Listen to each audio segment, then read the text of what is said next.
And while the BJP-led NDA government is pushing to implement one nation, one election within its current term, confident of securing cross-party support, Prime Minister Narendra Modi highlighted the initiative in his Independence Day speech, advocating for simultaneous elections to foster national progress. A panel led by former President Ram Nath Kovind has recommended conducting simultaneous Lok Sabha and State Assembly elections, with the Law Commission potentially proposing synchronized polls for all government levels starting in 2029.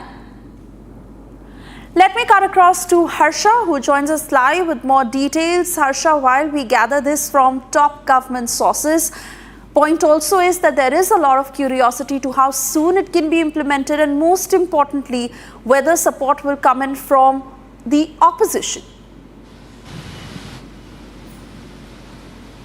So, Swesha, the bigger challenge for government is to get all the opposition parties on one plate and unanimously support this one nation, one poll, which is not going to happen anytime soon, because in the morning when we spoke to CPI General Secretary D. Raja, he clearly stated that opposition will staunchly oppose this one nation, one poll, because it has a lot of hurdles, and also the states can't stand united when there's a hung assembly, when there's a no confidence motion, and if there's a dissolution of assemblies, and government has to abide by the constitution laws, which clearly states that India is a union of a state and every state has to go for independent election. And also the bigger challenge is the 10,000 crore investment on the polling booths, on the polling machines, EVMs. That's a bigger task. But yes, what we know right now is that from the ramparts of Red Fort also, Prime Minister Narendra Modi stated that this time government is committed to implement one nation, one poll. But Swesha, is it going to happen this year or is it going to happen next year? But if government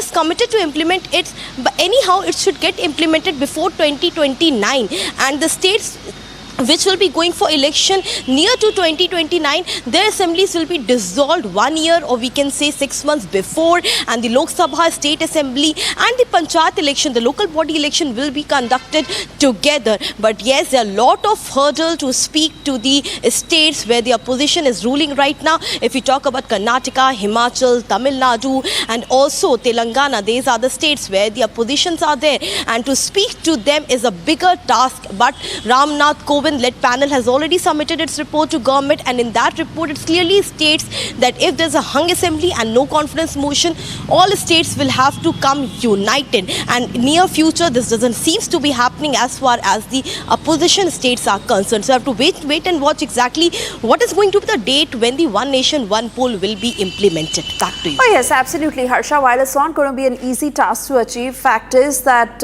with the kind of information coming in, looks like that it is work in progress. So much so that given the push by the Modi government, it could well be implemented. We wait and watch what happens. Several political reactions that have come in on it. Let's listen in. The Communist Party of India is not in favor of one nation, one election. We have reasons for that. In a country like ours, it is not possible, practical at all. And this issue is not a new issue. This issue was debated, discussed earlier also. After that only, the Constituent Assembly decided to have a permanent election commission. Why we have permanent election commission? And that too, that election commission draws all powers from the very constitution. Election commission gets mandate from the very constitution, and election commission has the mandate to conduct free and fair elections. Election commission has the mandate to provide level playing field to all political parties. So it is a permanent commission. It means India will have more frequent elections. This is number one.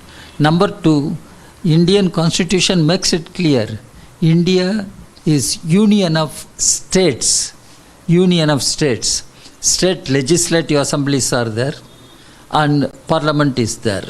And constitution has fixed the tenure of Lok Sabha, tenure of state legislative assemblies. But when the elections are over, a government may lose its confidence on the floor of the house. Government has to resign, then what happens? Or in a particular state, the chief minister, with the advice of cabinet, can advise dissolution of assembly. Then what happens? Union government cannot snatch away the powers of the state governments. Union government cannot snatch away the rights of the people. If people do not want a particular government, that particular government loses confidence. सवाल ये है कि जिस सरकार में कई राज्यों के चुनाव एक साथ नहीं हो पा रहे हैं, 2 राज्यों के चुनाव घोषित होते हैं, 2 राज्यों के चुनाव घोषित नहीं होते हैं। आम आदमी पार्टी के नेता आदरणीय अरविंद केजरीवाल जी वो अपील करते हैं कि फरवरी की जगह नवंबर में चुनाव कर लिए जाए।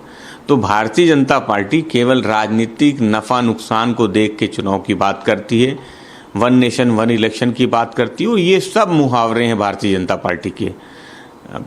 समाजवादी पार्टी समझती है कि लोकतंत्र में जनता का जो आवाज़ होती है, जनता के फैसले होते हैं, लेकिन 1 nation 1 election Bharatiya Janata party अगर उसको लेके आएगी तो उसको देखने के बाद, उस ड्राफ्ट को पढ़ने के बाद समाजवादी पार्टी इस पे कोई टिप्पणी करेगी।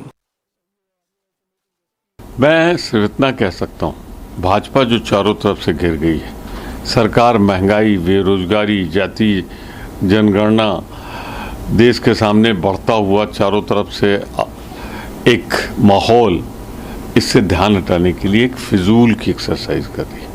क्या इस सरकार के पास दम और संख्या है कि अगर संविधान संशोधन की जरूरत पड़ी तो उसे पारित करा लेगी? राज्यसभा की संख्या देख लो, लोकसभा की संख्या देख लो। देखिए, सैद्धांतिक तौर पर 1 नेशन 1 इलेक्शन को लेकर हमारी प्रतिबद्धता है और इस स्टैंड के साथ हमारी पार्टी है।